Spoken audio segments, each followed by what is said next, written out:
Dice, ludo जो खेलते हैं तो डाइस यूज होता है। क्या हिंदी में क्या बोलते हैं उसको? हिंदी में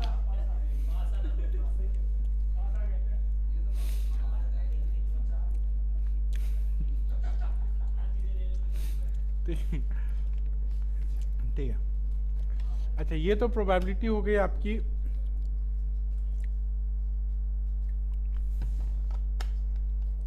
ऐसे डेटा की जिसमें आप काउंटिंग यूज करते हैं। काउंटिंग ही तो यूज कर रहे हैं। क्या होता है, प्रोबेबिलिटी जो आप निकालते हो वो काउंटिंग बेस पे होता है। भाई मान लो हेड और टेल टॉस कर रहे हैं, तो आपने जो टॉस किया उस टॉस में हेड आने की क्या प्रोबेबिलिटी है? आपने काउंट 10 बार किया तो 10 बार किया तो 10 बार में ये चेक किया जाएगा कि 10 बार का ऑलरेडी आपके पास डेटा है। ठीक है, 11वीं बार चेक करना है कि हेड आने की क्या प्रोबेबिलिटी है। समझे? आपके पास 10 टॉस कर चुके हैं आप एक कॉइन से, है ना, और 10 बार में 8 टाइम्स हेड आया है, तो 11वीं बार जो प्रोबेबिलिटी होगी हेड आने की वो क्या होगी? क्वेश्चन समझ आया? 10 बार ऑलरेडी कॉइन टॉस हो चुका है, 10 बार हेड, 10 में से 8 बार ही हेड आया, 10 में से 11वीं बार हेड आने के क्या चांसेस हैं?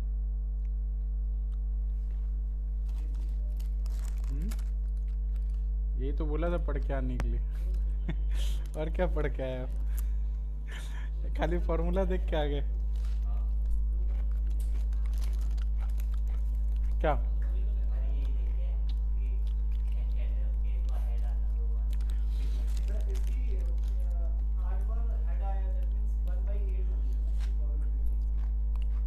टोटल कितना है? 10 हुआ ना, 8/10 हुआ ना, 8/10 हुआ ना टोटल। देखो पहली बार जब आप करते हैं, जब आप फर्स्ट टाइम करते हैं, कोई कॉइन टॉस किया आपने, तो पहली बार में ये चेक किया जाता है, इससे पहले तो कोई आया नहीं है, मतलब प्रीवियस तो कोई रिकॉर्ड है नहीं, पहली बार हम कर रहे हैं, तो हेड आने के और टेल आने के सेम प्रोबेबिलिटी है, या तो हेड आएगा टेल आएगा, है ना। दूसरी बार किया, जब उसी कॉइन को दूसरी बार चलाया, तो अब तो पहली वाली प्रोबेबिलिटी है अपने पास, तो पहली वाली प्रोबेबिलिटी से आगे वाली प्रोबेबिलिटी हम निकालते हैं।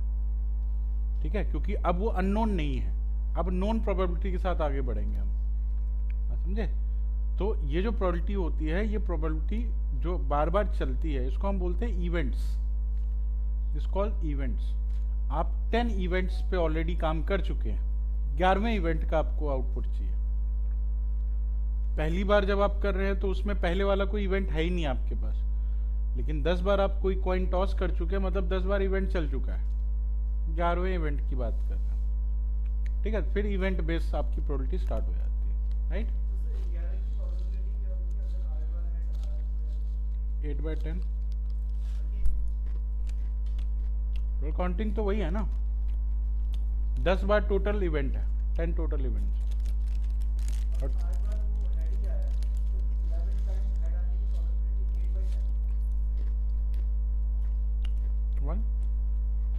मतलब अगर 10 बार का चला है, तो 10 में 10 बार हेड ही आया, तो 11वें बार की क्या प्रोबेबिलिटी बताओगे? हेड ही आएगा, क्योंकि 10 की प्रोबेबिलिटी आपको पता है, 10 बार तो हेड ही आया, 10 बार तो हेड ही आया, तो अभी हेड के आने की प्रोबेबिलिटी 100% है, अभी हेड के आने की प्रोबेबिलिटी 100% हो गई ना, क्योंकि 10 बार हमने ऑलरेडी किया हुआ है। 10 बार आप मान लो किसी एग्जाम में एग्जाम देते हो, है ना, तो कोई एग्जाम आप दे रहे हो, आपने एक एग्जाम 5 बार दे दिया, 5 बार फेल हो गए,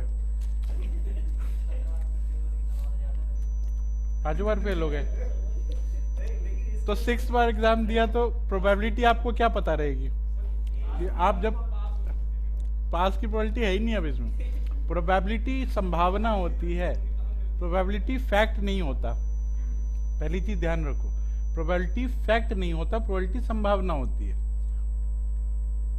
ठीक है, तो संभावना क्या है फेल होने की? तो ऑलरेडी 5 बार फेल हो चुके, तो छठे में भी फेल हो गए, पास कहां से हो जाओगे? संभावना बता रहा हूं, पास हो गए तो अच्छा है, आपकी एक प्रोबेबिलिटी बढ़ गई। फेल होने की प्रोबेबिलिटी कम हो गई, पास होने की प्रोबेबिलिटी थोड़ी सी बढ़ गई, है ना? समझे? अब आपका इवेंट 6 बार चला है, तो 6 में से एक इवेंट आपका आ गया और 5 इवेंट आपका जो है फेल का है। समझे? तो अब पास होने की प्रोबेबिलिटी अब मान लो 20% हो गई, बाकी आपके फेल होने की प्रोबेबिलिटी 80% अभी भी है। समझे?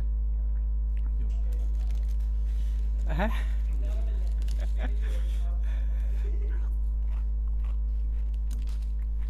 प्रोबेबिलिटी संभावना होती है, राइट?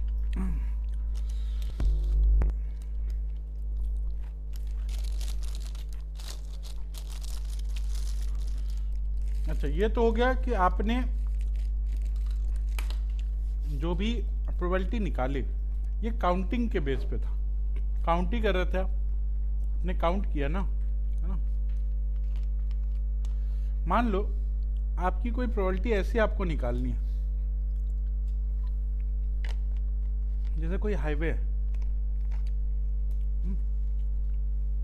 हाईवे पे एक्सीडेंट्स बहुत होते हैं।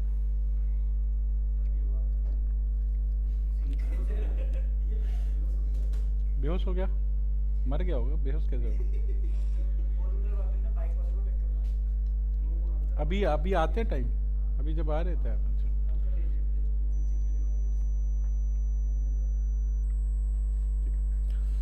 मान लो एक हाईवे है, उस हाईवे में बहुत एक्सीडेंट्स होते हैं, तो आपने बोला कि आपको एक प्रोबेबिलिटी पता करनी है कि इस महीने में कितने एक्सीडेंट हो सकते हैं। प्रोबेबिलिटी ये पता करनी है, मान लो ऐसा बोला कि इस महीने में 100 एक्सीडेंट होने की क्या प्रोबेबिलिटी है, 100 एक्सीडेंट होने की क्या प्रोबेबिलिटी है। मतलब आपको पहले वाला रिकॉर्ड चाहिए होगा, पहले वाले रिकॉर्ड चाहिए होंगे, उस रिकॉर्ड के बेसिस पे आप 100 की प्रोबेबिलिटी निकालोगे कि 100 में, ठीक है, 100 के होने की क्या प्रोबेबिलिटी है। ठीक है, अब काउंटिंग कहाँ से लाओगे?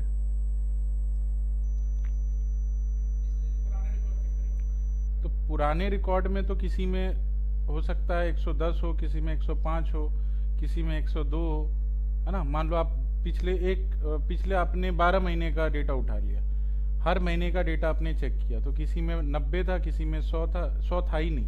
मतलब आपको बोला गया किसी में 50 है, मतलब एक महीने में 50 एक्सीडेंट हुए, फिर किसी महीने में 60 एक्सीडेंट हो गए, किसी में 200 पार कर गया, है ना? उसमें 100 कहीं था ही नहीं।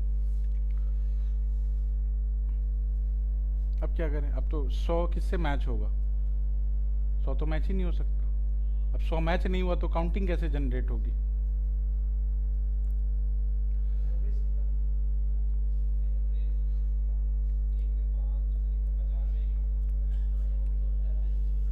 एवरेज ही निकलेगा, क्योंकि अब काउंटिंग बेस पे नहीं कर सकते, तो प्रोबेबिलिटी 2 तरीके से निकलती है ना? चलिए अब आते हैं प्रोबेबिलिटी के टाइप पे। Types of probability, there are 2 types of probability.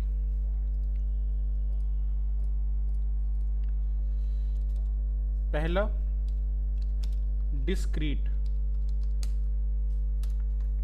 और दूसरा continuous.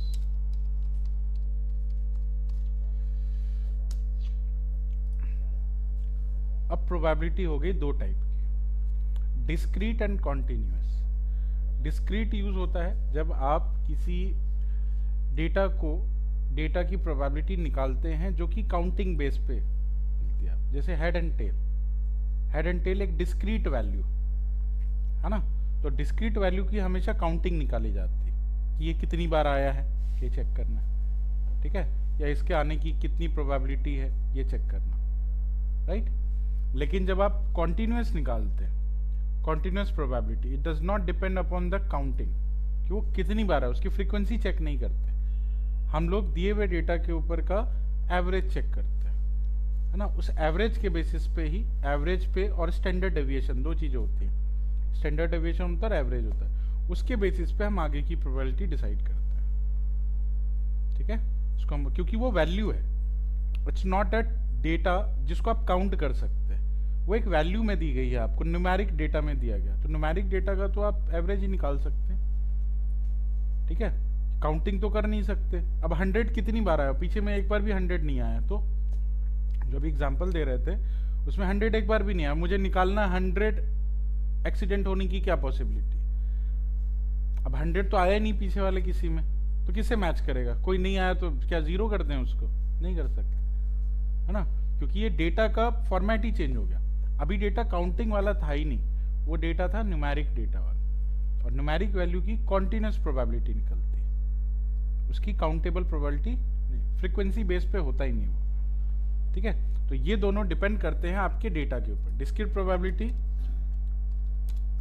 Applies on categorical data,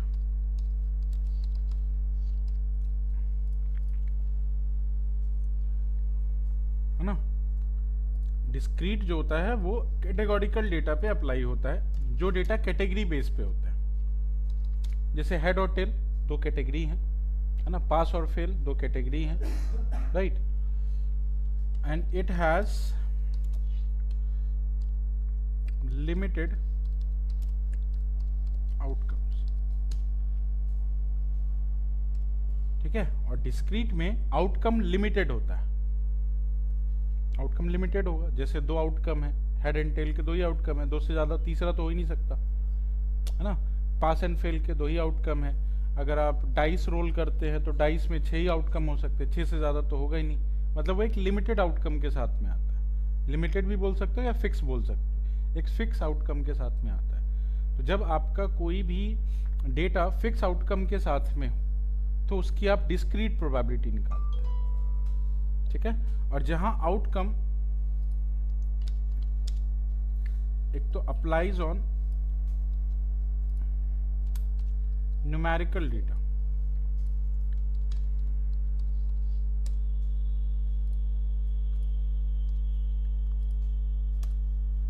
and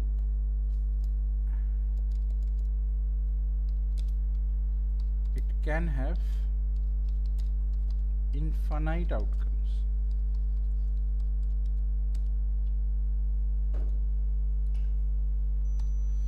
और इसमें आउटकम इनफाइनाइट हो सकते हैं, फिक्स नहीं होगा।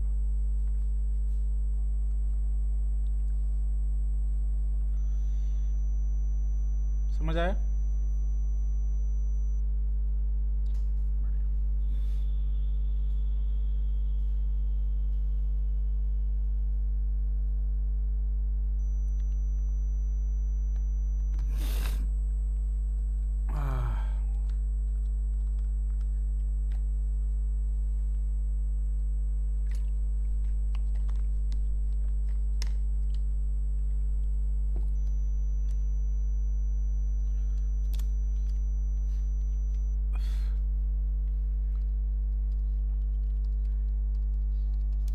पॉसिबिलिटी ऑफ, प्रोबेबिलिटी का मतलब होता है पॉसिबिलिटी ऑफ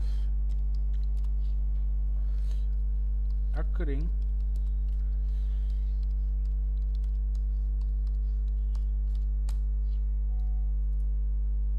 फेवरेबल आउटकम, कि आपका जो, आप जिस आउटकम के फेवर में है उसकी पॉसिबिलिटी क्या है, इसको हम बोलते हैं प्रोबेबिलिटी, है ना।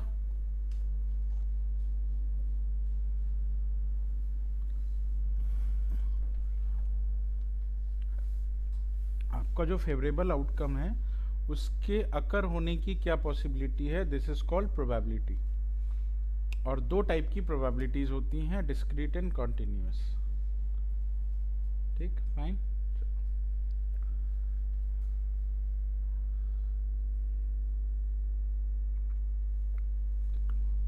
अब आते हैं नेक्स्ट,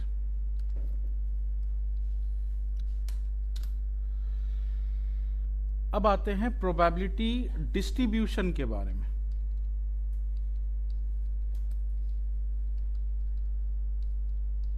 प्रोबेबिलिटी डिस्ट्रीब्यूशन, ये क्या होता है? प्रोबेबिलिटी डिस्ट्रीब्यूशन क्या होता है? तो अभी तक हम प्रोबेबिलिटी निकाल रहे थे फेवरेबल आउटकम का। प्रोबेबिलिटी डिस्ट्रीब्यूशन निकालता है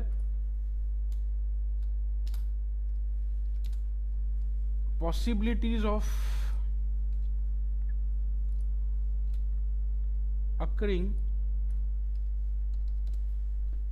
ऑल आउटकम्स, जितने आउटकम आ सकते हैं सबकी पॉसिबिलिटी, इसको बोलते हैं डिस्ट्रीब्यूशन। आपको सबकी प्रोबेबिलिटी मिल जाएगी कि कौन कितनी बार आ सकता है, कौन कितनी बार नहीं आ सकता। ठीक है, तो possibilities of occurring all outcomes, जितने आउटकम्स हैं उन सभी आउटकम्स को आने की क्या क्या प्रोबेबिलिटी है, इन सबके डेटा को बोला जाता है प्रोबेबिलिटी डिस्ट्रीब्यूशन। ठीक है,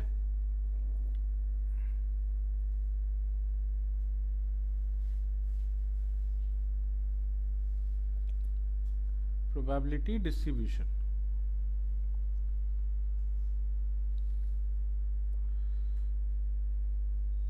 ठीक है,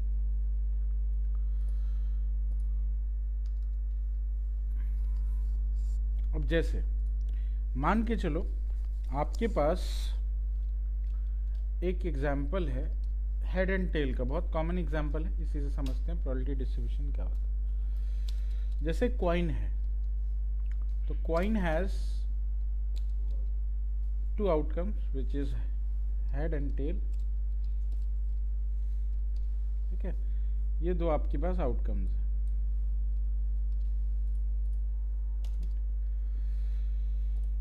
अब कॉइन को टॉस किया गया, तो आफ्टर टॉसिंग हेड की प्रोबेबिलिटी क्या है और टेल की प्रोबेबिलिटी क्या है? 1/2 1/2 0.5 हो गया।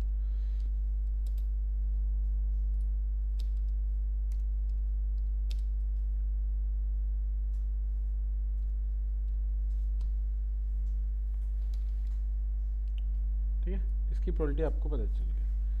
ठीक है, ये था टॉस नंबर 1। टॉस 2 में, टॉस 2 के कितने, अच्छा अब दो टॉस किए गए, है ना, मान लो अभी तक हम बात करें सिर्फ एक इवेंट की, अब दो टॉस किए गए। दो टॉस में पहले तो क्या क्या पॉसिबिलिटी हो सकती है आउटकम के आने की, क्या क्या पॉसिबिलिटीज। तो अगर दो टॉस कर रहे हैं तो अभी एक टॉस में तो यही पॉसिबिलिटी कि भाई एक हेड आ सकता है या टेल आ सकता है। अब दो बार टॉस हुआ तो क्या हो सकता है? पॉसिबिलिटी है कि दोनों बार हेड आ जाए, पॉसिबिलिटी है दोनों बार हेड आ जाए, या पॉसिबिलिटी है एक हेड और एक टेल आ जाए, ये पॉसिबिलिटी है। तीसरी पॉसिबिलिटी है और चौथी पॉसिबिलिटी है, ये चारों पॉसिबिलिटी बन सकती है। ठीक है, अब ये चारों पॉसिबिलिटीज जो है इसको हम बोलेंगे प्रोबेबिलिटी डिस्ट्रीब्यूशन। ठीक है, और ये जो डेटा है, ये जो डेटा बन रहा है इसको बोला जाता है, क्या बोलते हैं? इसको बोलते हैं रैंडम सैंपल। क्या बोलते हैं? इसको बोला जाता है रैंडम सैंपल। कि प्रोबेबिलिटी निकालते तो जितने पॉसिबल आउटकम आपको मिल सकते हैं उन सभी को बोला जाता है रैंडम सैंपल। ठीक है, तो ये हमारे आउटकम का रैंडम सैंपल है। अब इस रैंडम सैंपल के हिसाब से अगर मैं डिस्ट्रीब्यूशन करूं, अभी डिस्ट्रीब्यूशन बना नहीं है, डिस्ट्रीब्यूशन के लिए, क्योंकि अभी तक तो प्रोबेबिलिटी निकली नहीं, ये तो डेटा ही है उसके लिए, अभी तक ये डेटा है। अगर इसका डिस्ट्रीब्यूशन निकालूं तो डिस्ट्रीब्यूशन ऐसे निकलेगा, जैसे आपका फेवरेबल आउटकम है हेड, और मैंने ये पूछा कि हेड के नहीं होने की क्या प्रोबेबिलिटी है, हेड के नहीं होने की क्या प्रोबेबिलिटी है, मतलब हेड के 0 आने की क्या प्रोबेबिलिटी है? 1/,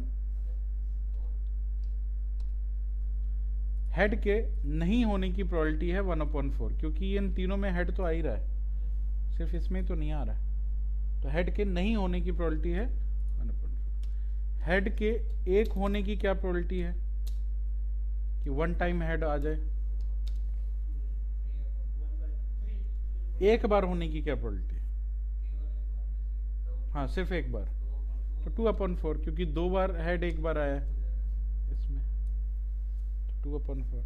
हेड के 2 बार होने की क्या प्रोबेबिलिटी है?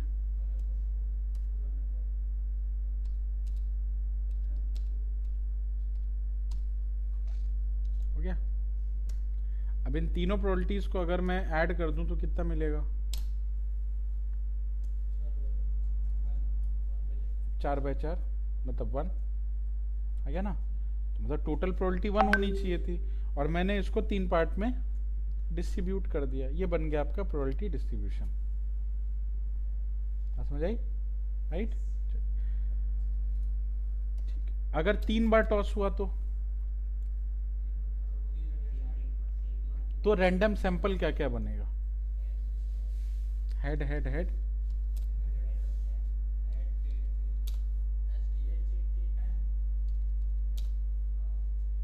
कितने बनेंगे? चलो इतना, 2⁻3। हाँ मतलब जितने इवेंट्स होते हैं उतना आउटकम आपको 2⁻3 होगा। ठीक है।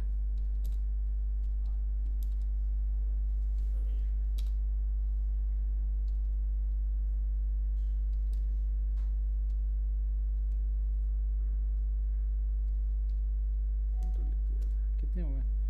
2 4 6 7, एक बचा हुआ है। हो गया।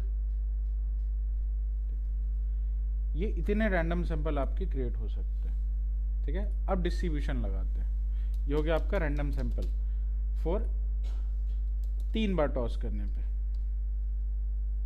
अगर आपने अपने कॉइन को 3 बार टॉस किया तो ये रैंडम सैंपल आपका बन सकता है, मतलब ये पॉसिबल आउटकम्स आ सकते हैं। इन पॉसिबल आउटकम का अगर मैं डिस्ट्रीब्यूशन करूं तो आपके हेड के हिसाब से हेड के नहीं आने के क्या चांसेस हैं?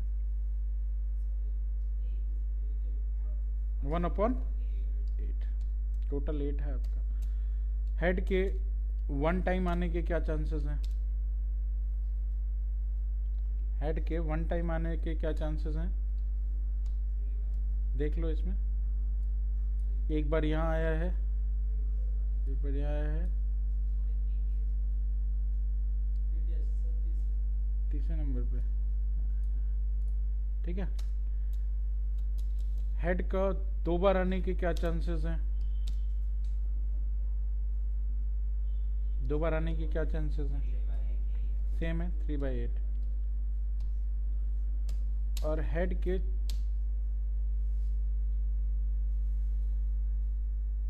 3 बार आने के क्या चांसेस हैं?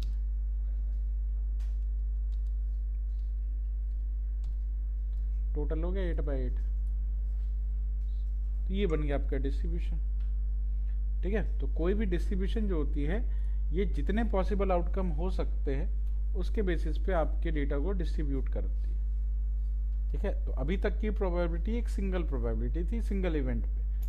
When you have multiple event you can distribute your probability like that, इस तरीके से। ठीक है, बात समझ आई? ठीक है, अब प्रोबेबिलिटी डिस्ट्रीब्यूशन जो हम लोग यूज करते हैं, इसमें कितने टाइप की प्रोबेबिलिटी डिस्ट्रीब्यूशन हो सकती है? तो अगर मैं, अच्छा ये किस टाइप का है, डिस्क्रीट है कॉन्टिन्यूस है? जो अभी हम प्रोबेबिलिटी निकाल रहे थे, डिस्क्रीट प्रोबेबिलिटी है कॉन्टिन्यूस है? Discrete, limited outcomes. तो अब डिस्क्रीट प्रोबेबिलिटी में कौन कौन सी प्रोबेबिलिटी हम लोग यूज कर सकते हैं? तो प्रोबेबिलिटी के टाइप्स होते हैं, डिस्क्रीट प्रोबेबिलिटी डिस्ट्रीब्यूशन के टाइप्स।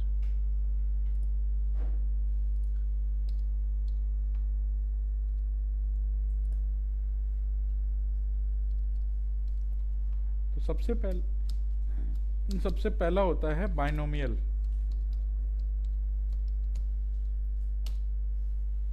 ठीक है, दूसरा पॉइजन, तो पॉइजन नहीं है, पॉइसन है ना, नाम देखने में लगता है पॉइसन है वो, पॉइसन। दूसरा है मल्टीनोमियल,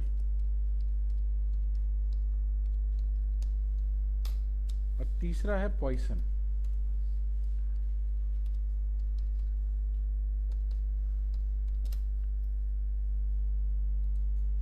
ये भी पॉइजन ही देगा क्या? POISSON, सही तो लिखा है। ठीक है, ये तीन होते हैं आपके डिस्क्रीट प्रोबेबिलिटीज, बाइनोमियल, मल्टीनोमियल और पॉइसन।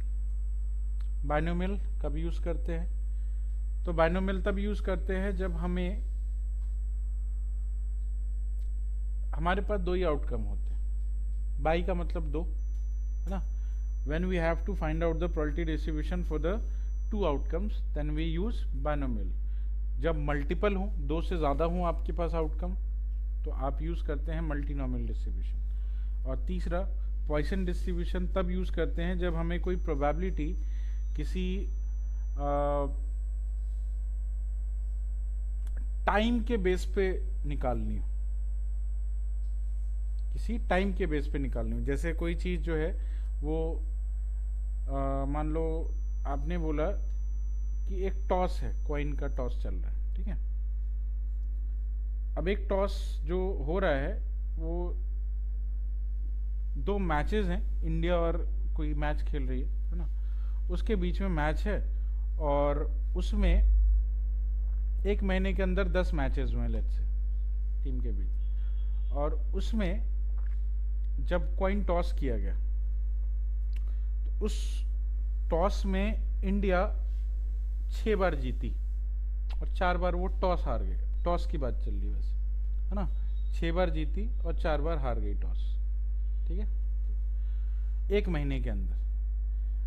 अब पूछा गया कि नेक्स्ट मंथ में जब मैच होगा तो इंडिया के टॉस जीतने के क्या चांसेस हैं एक महीने के अंदर, ठीक है। कि वो सारे टॉस जीत जाएगी, इसके क्या चांसेस हैं, 8 बार टॉस जीतेगी, इसके क्या चांसेस हैं, है ना, या 5 से कम टॉस जीतेगी, इसके क्या चांसेस हैं, समझे, एक महीने के अंदर। तो ये महीने की बात हो रही है, मतलब यहाँ पे टाइमलाइन फिक्स्ड है। तो जहाँ पे जिस प्रोबेबिलिटी में टाइमलाइन फिक्स होता है उसको हम लोग पॉइसन डिस्ट्रीब्यूशन से उसकी डिस्ट्रीब्यूशन निकालते हैं, ठीक है।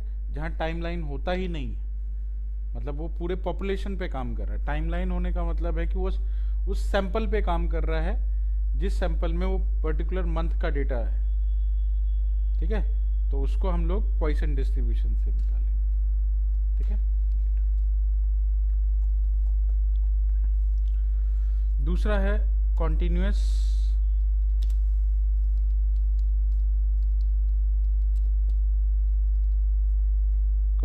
डिस्ट्रीब्यूशन जो है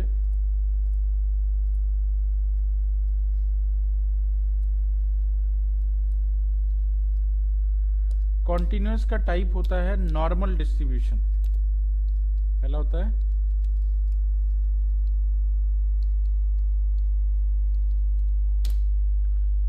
या फिर इसको बोला जाता है गॉसियन डिस्ट्रीब्यूशन।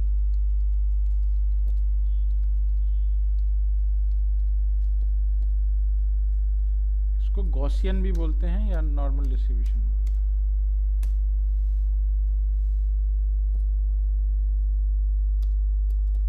दूसरा है यूनिफॉर्म डिस्ट्रीब्यूशन।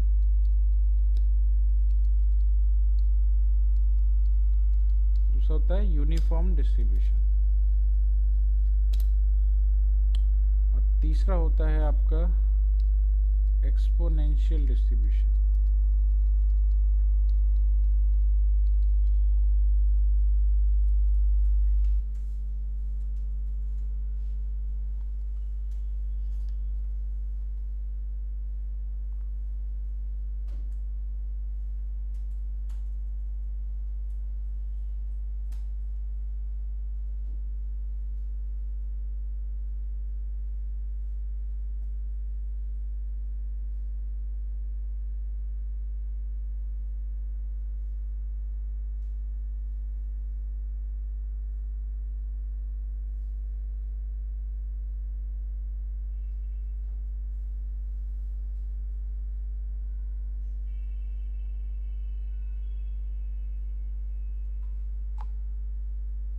समझ आया?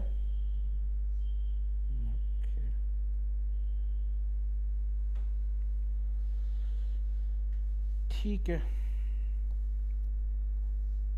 तो आज के लिए इतना ही है फिलहाल।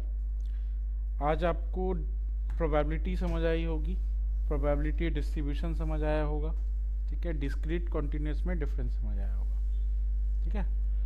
अब इसको हम लोग कल कंटिन्यू करते हैं और कल से हम लोग इसकी प्रोग्रामिंग सीखेंगे कि प्रोग्राम में कैसे यूज़ करते हैं। जो कैलकुलेशन है, कैलकुलेशन फार्मूला याद रखने की ज़रूरत नहीं है, इन सब के लिए फार्मूला है एक्चुअली में, लेकिन हम प्रोग्रामिंग पे कर रहे हैं तो पाइथन से इसको कैसे यूज़ करना है ना। तो डेटा की प्रोबेबिलिटी कैसे निकालनी है पाइथन में, उसके लिए फंक्शन बन रखे हैं, है ना।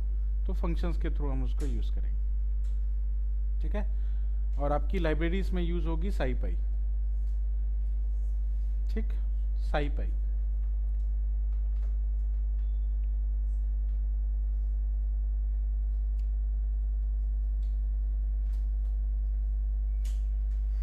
इसको एक बार दोबारा से पढ़ लेना जिसको थोड़ा बहुत भी डाउट है, ठीक है। एक बार इसको रीड करके फिर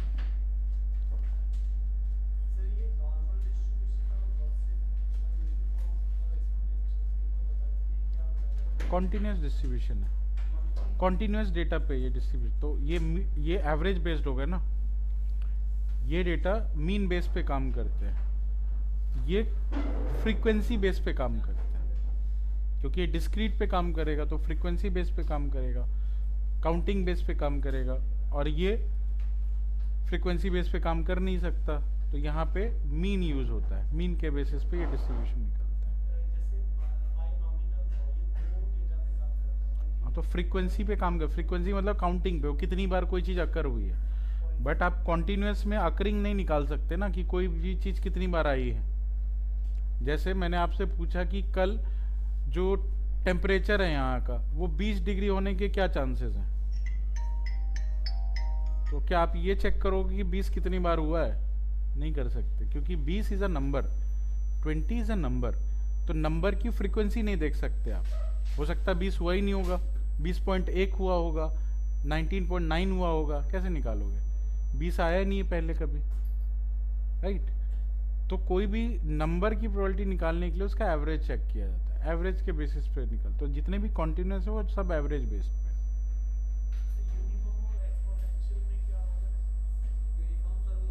यूनिफॉर्म ये होता है कि आपके डेटा के सबकी प्रोबेबिलिटी आने की सेम है। जैसे इस क्लास में मैं अगर एग्जाम लूँ तो सबके पास होने की प्रोबेबिलिटी है सेम, यूनिफॉर्म हो गया, ठीक है।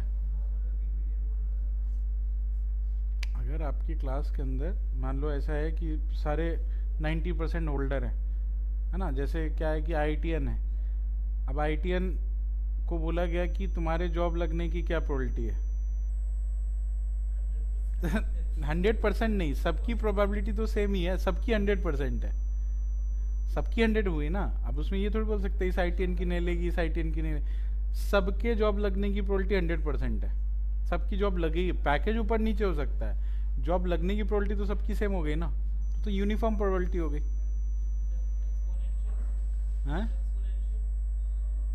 अरे पढ़ेंगे भाई इसको, कल पढ़ने वाले सब, अभी पूछ लोगे क्या? तो क्लास में क्या पढ़ोगे? ब्रीफ में मत पढ़ो,